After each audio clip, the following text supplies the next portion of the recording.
guys, good day. Magluluto tayo ng cheesy dynamite with vegetable. Ito yung patatas, ito yung carrots, ito yung sibuyas, at saka ito yung bawang, ito yung magic sarap. Meron tayong dito 2 spoon na paminta, garlic powder, 2 spoon, saka mayroon tayo ditong siling labuyo, at saka bell pepper.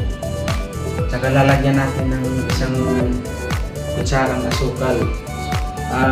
Sa inyo lang kasi ito pagpaganda to sa diet, at saka masustansya pa siya, maganda pa yung lalabasan.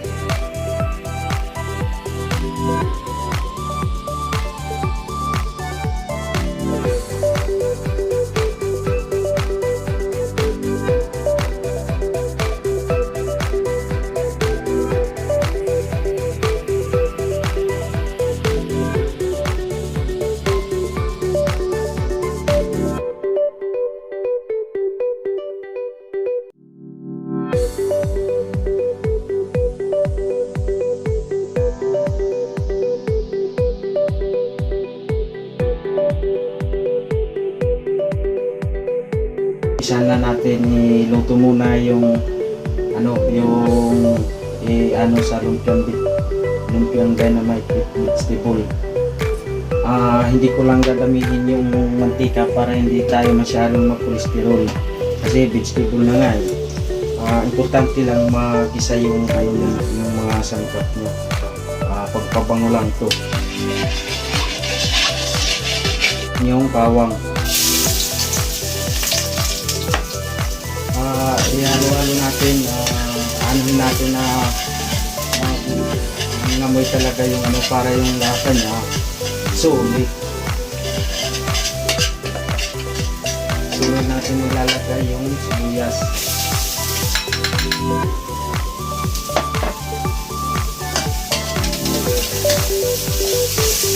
Then pala yung ihalo natin na karne ng manok na giniling.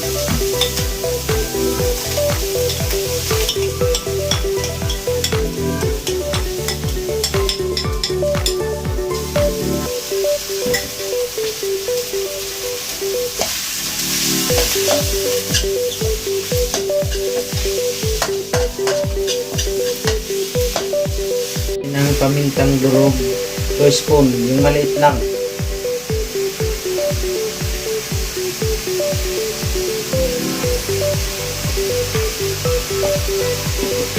Tsaka yung pangalawa, lalagay na natin ulit yung garlic powder para masulit ang sarap.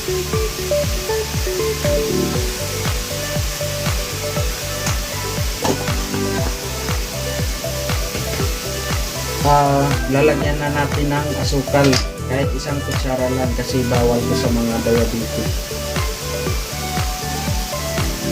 Nasa inyo lang yung kung lalagyan nyo, hindi kung ano yung panglasa nyo, pero dito nagpapadagdag itong linamnam na asukal.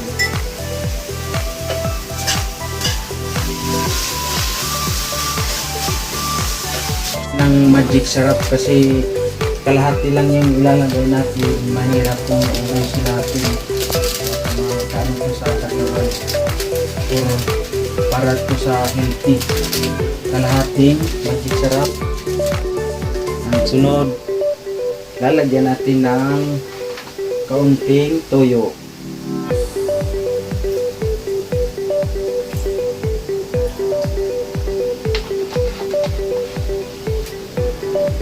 Tsaka oyster sauce.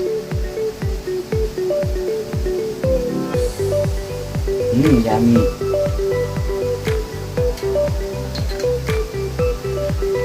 Sunod, ilalagay na natin yung bell pepper.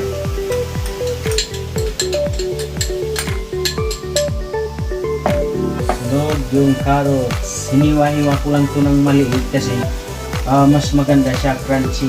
Sa inyo lang, pwede kayo gumamit ng yung parang dito kayo, ano yung tawag dun. Comment nyo lang kung anong tawag dun kasi hindi ko kasi alam. Tapos ito na yung patatas. Healthy. Subukan mo to, hindi ka magsisisi.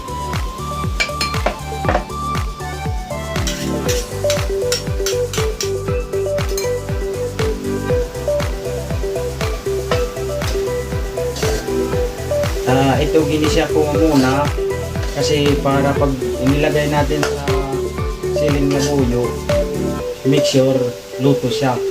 Pag hindi siya naluto, hindi siya maging iba yung lasa niya.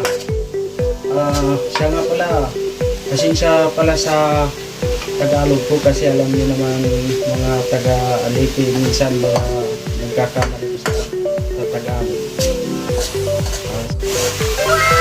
Ito na yung pinalabasan niya. Sarap na. Kahit pagkatapos ito, pwede niyo na i-ulam.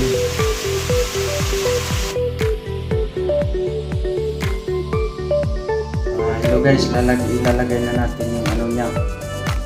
Wow, yummy. Sarap.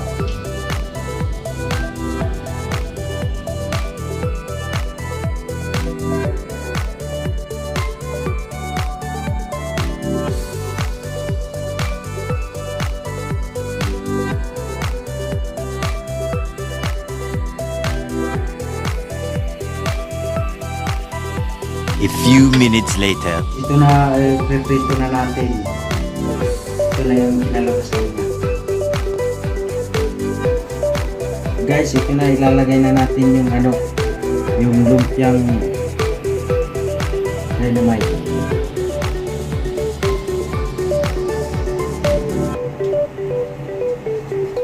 Tapos yung diskarte niya, wag lang nyo itubo yung apoy niya.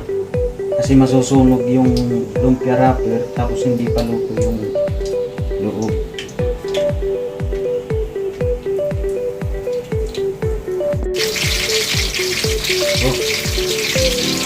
A little longer than a few minutes later. Siya, ito na, luto na. Susubukan natin. Sige nga.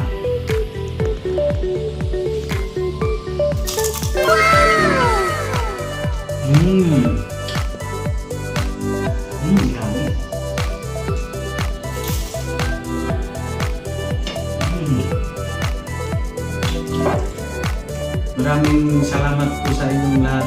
Sana magustuhan niyo itong video na to at maraming salamat.